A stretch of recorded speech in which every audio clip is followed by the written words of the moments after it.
जब make in India कहते हैं तो मेक फॉर इंडिया भी है, क्योंकि 125 करोड़ का देश है, इतना बड़ा मार्केट है। लेकिन हम चाहते हैं कि वो फुल प्रूफ कैसे बने, आसान कैसे हो और सामान्य मानवी के लिए वो इजीली एक्सेसिबल कैसे हो।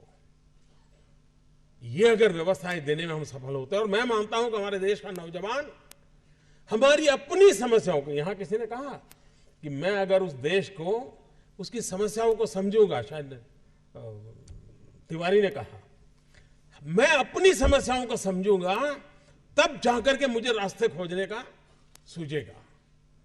और ये जितना हमारा बढ़ेगा, देश के विकास के लिए बहुत संभावना है। उन संभावनाओं को लेकर के छोटी छोटी आवश्यकताओं से लेकर के बड़ी बड़ी, और स्टार्टअप का मतलब ये तो नहीं है कि हर किसी के पास $1 बिलियन का काम हो रहा है और 2000 लोग काम करें, जरूरी नहीं है। 5 लोगों को भी अगर मैं रोजगार देता हूं तो मेरा स्टार्टअप मेरे देश को आगे बढ़ा रहा है।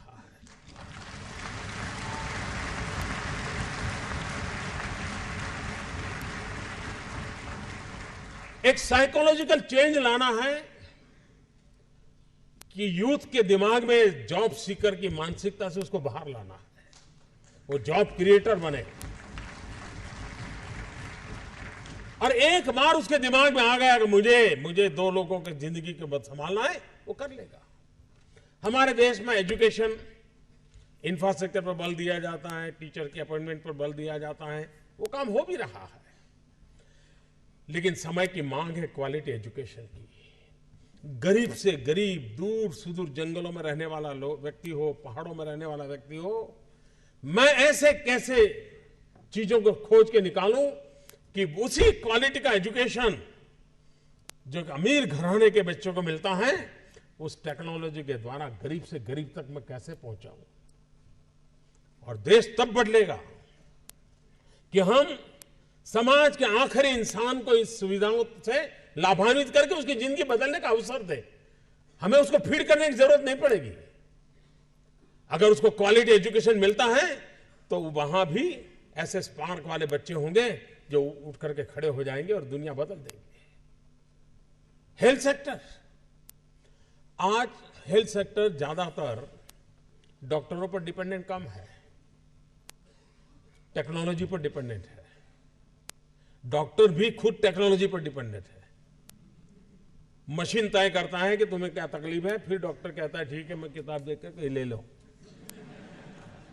इसका मतलब हेल्थ सेक्टर में टेक्नोलॉजी इनोवेशन की संभावनाएं बढ़ती चली जा रही है। लेकिन भारत जैसे देश में ये अफोर्डेबल कैसे हो, ये हमारे सामने चुनौती है। सस्ते में सस्ता व्यवस्था का कैसे बने, इस पर हम सोचें, नएपन से सोचें। और इसलिए स्टार्टअप कहने के बाद कुछ लोगों की सोच होती है तो बड़ा हाई फाई होगा, लैपटॉप के बाहर दुनिया कुछ नहीं होगी, मोबाइल से जुड़े होंगे। ऐसा नहीं है। ये लोग हैं जिन्होंने कोई न कोई कमाल किए। यहां हर प्रकार के लोग हैं। आप देखिए हैंडीक्राफ्ट, भारत का हैंडीक्राफ्ट दुनिया में अपना डंका बजाए, ऐसी आप ऐप बना करके दुनिया में प्लेटफॉर्म क्यों न खड़ा करें। सिर्फ ई कॉमर्स नहीं, हम उससे 2 कदम आगे कैसे जाएं और उसमें जैसी ग्लोबल रिक्वायरमेंट हो वैसे डिजाइनिंग भी प्रोवाइड करें, ताकि हमारा जो गरीब आदमी गांव में बैठ करके छोटी चीजें बनाता है उसको भी आइडिया मिला कि नहीं, ऐसा नहीं, ऐसा करो, यहां स्टिच मत करो, यहां करो, लकड़ी ऐसे मत रखो, लकड़ी ऐसे रखो। वो अपने आप बदलता रहेगा और आपकी रिक्वायरमेंट को पूरी करेगा। इसके लिए जो कनेक्टिविटी चाहिए, ये बड़ी रिक्वायरमेंट है। और ये काम आप नौजवानों के दिमाग से हो सकता है। और इसलिए मैं जब कहता हूं स्टार्टअप इंडिया, तो मैं मान के चलता हूं स्टैंड अप इंडिया।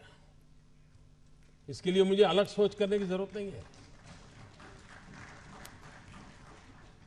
जिस देश के पास 800 मिलियन 35 से कम आयु के नौजवान हो, जिस देश के नौजवानों के पास टैलेंट हो, हाथ में हुनर हो, अपरंपार सपने हो और पूरी दुनिया में अवकाश ही अवकाश हो, क्या नहीं हो सकता है।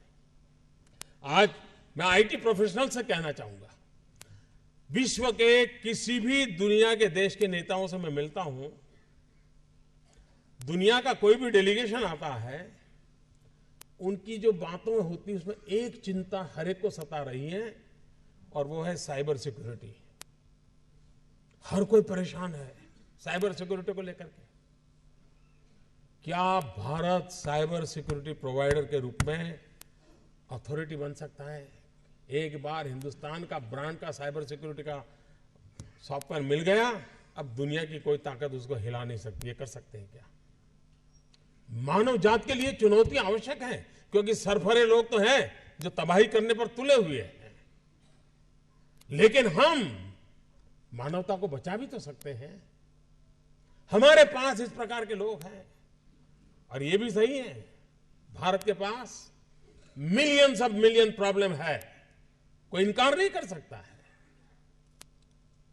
लेकिन एट द सेम टाइम मुझे इस बात का भरोसा भी है कि बिलियंस ऑफ बिलियन माइंड भी है। अगर मिलियन प्रॉब्लम है तो बिलियन माइंड भी तो हमारे देश में है। हर स्टार्टअप के पीछे कोई न कोई समस्या के समाधान का इरादा रहना चाहिए, और जब किसी स्टार्टअप के पास समस्या के समाधान का इरादा होगा तो उसकी संतोष का लेवल भी कहीं कुछ और होगा जी। जब किसी की जिंदगी में बदलाव लाता है तो उसको एक सेटिस्फेक्शन मिलता है। और इसलिए मैं वो कुछ करके दिखाऊं जिसमें मैं जॉब क्रिएटर बनूं, मैं वो कुछ करके दिखाऊं कि जिसके कारण किसी की जिंदगी में मैं काम आऊं, मैं वो कुछ करके दिखाऊं कि मेरे देश को एक कदम आगे ले जाने में मेरा भी कोई योगदान हो। इतना भी अगर सपना लेकर के हम चलते हैं, हम बहुत कुछ कर सकते हैं।